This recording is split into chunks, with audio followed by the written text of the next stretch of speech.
Hello everyone, welcome back my YouTube channel educational hub. आज की इस वीडियो में मैं आपको मॉल बायो से रिलेटेड कुछ इम्पॉर्टेंट एमसीक्यू बताने जा रही हूँ, तो आप इस वीडियो में मेरे साथ बने रहिएगा। Let's start. Question number 1, nucleic acid is polymerised by A phosphodiester bond, B hydrogen bonding, C hydrophobic interaction या डी फॉस्फोडाइस्टर बॉन्ड। देखो न्यूक्लिक एसिड क्या होते हैं। न्यूक्लिक एसिड की जो मोनोमर यूनिट होती है वो क्या होती है, न्यूक्लियोटाइड।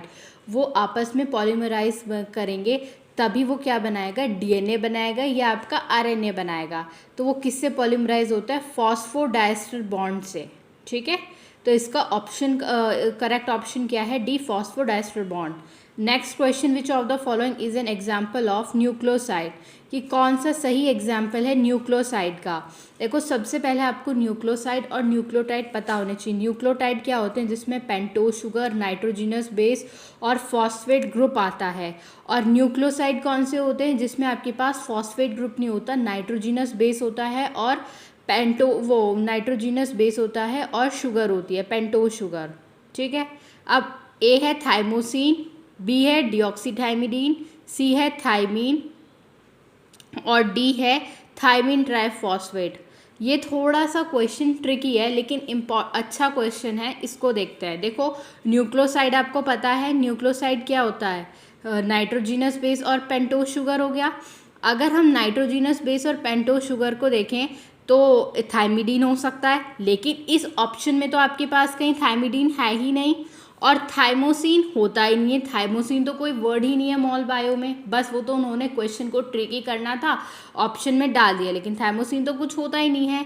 लेकिन ना थाइमीन होता, थाइमीन भी नहीं होता। थाइमीन भी क्या होता है, न्यूक्लियोटाइड होता है, एटीजीसी डीएनए में होता है ना थाइमीन, और इसी की जगह पे आरएनए में आ जाता है यूरेसिल, तो ये भी नहीं होता। लेकिन अगर यहाँ पर डिऑक्सी शुगर ऐड कर दी जाए तो ये बन जाता है डिऑक्सीथाइमिडीन। इसीलिए इस क्वेश्चन का जो सही आंसर है वो क्या होगा, डिऑक्सीथाइमिडीन। वो क्या है, एक न्यूक्लियोसाइड है।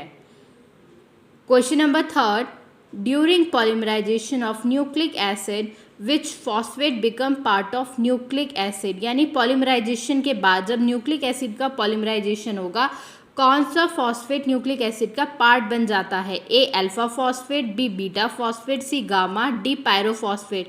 तो इसका करेक्ट ऑप्शन होगा alpha phosphate. Question number 4, DNA is double helical structure, what level of organisation exist in DNA, A primary structure, C secondary, B secondary, C tertiary या डी क्वाटरनरी। देखो प्राइमरी स्ट्रक्चर होता है कि जब DNA एक prime पर होता है। सपोज करो डीएनए एक चेन है 5 प्राइम से 3 प्राइम, वहाँ पर कुछ बेसिस अटैच हैं, बेसिस हैं, तो वो होगा प्राइमरी स्ट्रक्चर। अब प्राइमरी स्ट्रक्चर तो स्टेबल हो नहीं सकता, वहाँ पे तो वो एग्जिस्ट ही नहीं कर सकता। फिर आता है सेकेंडरी स्ट्रक्चर। सेकेंडरी स्ट्रक्चर में जो आपका डीएनए है हेलिकल स्ट्रक्चर, वो थोड़ा कॉइलिंग करता है। ठीक है, क्या होती है उनमें, सेकेंडरी स्ट्रक्चर में कॉइलिंग होती है। फिर टर्शियरी में फिर उनमें हाइड्रोजन बॉन्ड्स ये सब बनते हैं, टर्शियरी स्ट्रक्चर होता है। और जब टर्शियरी स्ट्रक्चर में मल्टी सब यूनिट आ जाती है तो वो क्वाटरनरी स्ट्रक्चर बन जाता है। तो आपका जो टर्शियरी स्ट्रक्चर है डीएनए का डबल हेलिकल स्ट्रक्चर, जिसमें हाइड्रोजन बॉन्डिंग होती है नाइट्रोजिनस बेस के बीच में, और सेकेंडरी स्ट्रक्चर प्राइमरी स्ट्रक्चर के बाद बनता है, फिर सेकेंडरी के बाद टर्शियरी स्ट्रक्चर। इस लेवल पे जो आपका डीएनए है वो एग्जिस्ट करता है, तो वो कौन सा स्ट्रक्चर होगा, टर्शियरी स्ट्रक्चर।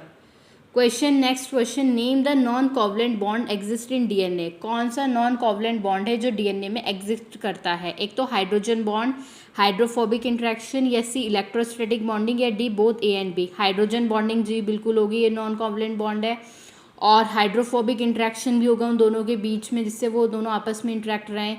और इलेक्ट्रोस्टैटिक बॉन्डिंग नहीं होती है, तो इसका करेक्ट ऑप्शन है D, both A and B. Now come to next question. Structure of DNA is stabilized by hydrogen bonding, hydrophobic interaction, C both A and B, या D hydrogen bonding and phosphodiester bond। देखो जो DNA का structure होता है वो stabilise होता है किससे, दोनों ही जो मैंने बात आपको ऊपर बताई, यही दो नॉन कोवलेंट बॉन्ड होते हैं जिससे वो स्टेबल बना रहता है। तो हाइड्रोजन बॉन्डिंग और हाइड्रोफोबिक इंट्रैक्शन, तो इसका करेक्ट ऑप्शन होगा C, both A and B. Which activity is considered an proofreading activity? कौन सी होती है? 3' to 5' एक्सोन्यूक्लियस, 5' to 3' एक्सोन्यूक्लियस, या सी नन ऑफ अबव? तो जो प्रूफ रीडिंग एक्टिविटी होती है वो हमेशा क्या कंसीडर्ड होती है? 3' to 5' एक्सोन्यूक्लियस। तो इसका जो करेक्ट ऑप्शन होगा ये होगा A option. Now come to next question. Nick translation occur due to? Nick translation मतलब कि निक लग जाता है किसी स्ट्रैंड में, उसमें कोई एक जो फॉस्फोटाइड होता है वो हट जाता है, तो वो अपनी पोजीशन चेंज कर लेता है। Is occur due to a 5' to 3' exonuclease activity, या 3' to 5' एक्सोन्यूक्लियस, या 5' to 3' पॉलीमराइजेशन एक्टिविटी, या D both A and C?